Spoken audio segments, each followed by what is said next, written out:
If you happen to live somewhere where you can drive your Mustang year-round, let me tell you, a lot of us in the cold climates are pretty jealous right now. But like it or not, in Pennsylvania, it is winter time, and that means snow, sleet, salt on the roads. Definitely not the right time to drive your Mustang. Whether you drive a modern Mustang or a classic Mustang, today we're going to give you a few tricks on how to winterize your Mustang.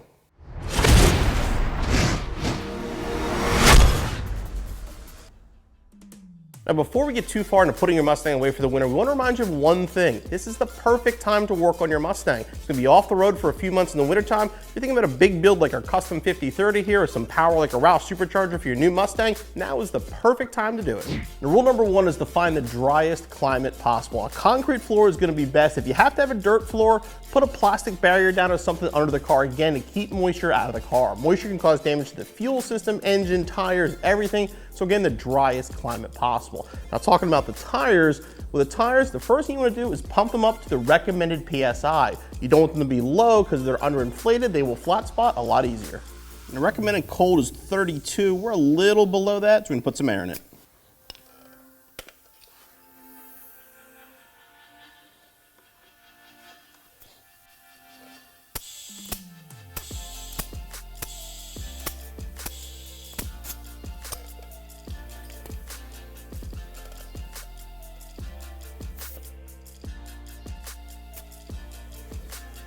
While we're on the subject, if your car does need tires, now is not the time to replace them. Wait until spring, until it's warm out again, and that's when you need the new tires. That way you don't have to worry about storage. Now, our tires are the proper pressure. This is the best way to store a tire on the car. Now, again, if you can't get the car off the ground with some jack stands and a jack, that is the best way to store it. But this isn't available to you, or your floor is not secure enough, just make sure you have the proper pressure. The next thing we're going to talk about is coolant. Now, first of all, make sure you have coolant in the car. On my race car, I run distilled water all season, and I put coolant in at the end of the season. So make sure, first of all, again, the car has coolant in it. Next thing, check the level. Make sure it has the proper amount of it, and make sure it circulates through the engine like it's supposed to.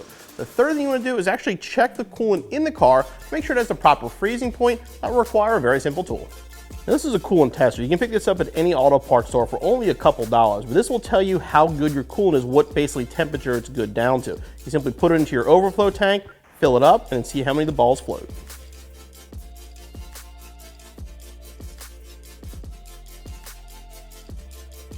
Okay, we can see that all 5 are floating properly, and it actually comes with a diagram on the side that says that's good down to -40, which is absolutely fine for our area.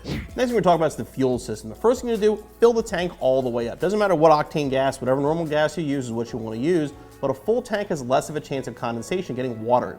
The next thing you want to do is put some fuel stabilizer in it, available again at any parts store.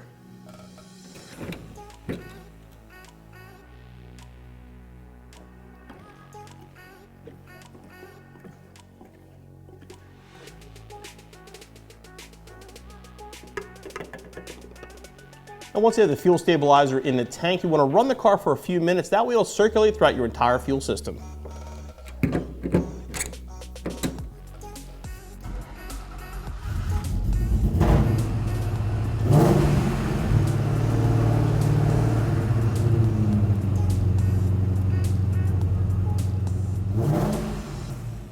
The next thing we're going to talk about is the battery. Now, there's a few options here as far as battery storage for the winter. Now, some people take the battery completely out of the car, put it in a warmer area. That's absolutely fine. Or you can disconnect the battery or use a quick disconnect that we have on our car here. But in my opinion, your best option is going to be a battery tender. The battery tender is a very simple battery charger that will trickle charge your battery when it's plugged in without overcharging it. Now, before you install a battery tender or any battery charger, make sure the terminals are clean and properly protected. Now, when you open up the battery tender, it's going to come with 2 cables. You have these here, which have alligator clips you can put on the battery.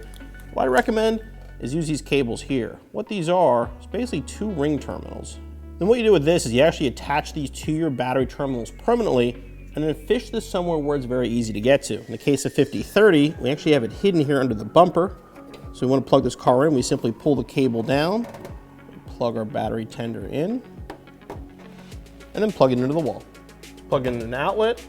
Solid red means it's charging, and once it reaches a full charge, it'll turn green. That's why it's monitoring the battery and will trickle as needed. Now, the last thing we're going to talk about is car covers. Now, obviously a car cover is optional. You don't need one, but it adds an extra layer of protection, especially if the car is outside. Now, before you cover the car, you want to make sure it's got a good coat of wax, a sealant, ceramic coating, whatever you do to your paint. Make sure your paint is clean and protected before you put the cover on the car. Now, there's different types of cover depending on what you're going to use. Now, this is a Cover King satin stretch car cover. This is an excellent car cover for indoor use. Now, over here on 5030, we have a Cover King Stormproof cover. This is going to be an outdoor cover. Now, if you're storing outside, you can get a cover that's designed for the elements, something like this here. This is going to be water resistant and also UV protectant built into it. So this will be perfect for maintaining your car when it's out in the elements. Now, the nice thing with the Cover King covers, these are custom fits. They are specific to your vehicle size. They have elastic front and back and provide a very, very tight fit to protect your vehicle. Now, like I mentioned before, the winter is the perfect time for big modifications to your car, but when you're ready to store it, if you follow those steps, your car should be ready to go. And when it comes springtime, you'll be back on the road in no time. Hey guys, hope you enjoyed that video. Make sure you click on the CJ button so you subscribe for future videos and click the corner up here for more videos for your Mustang.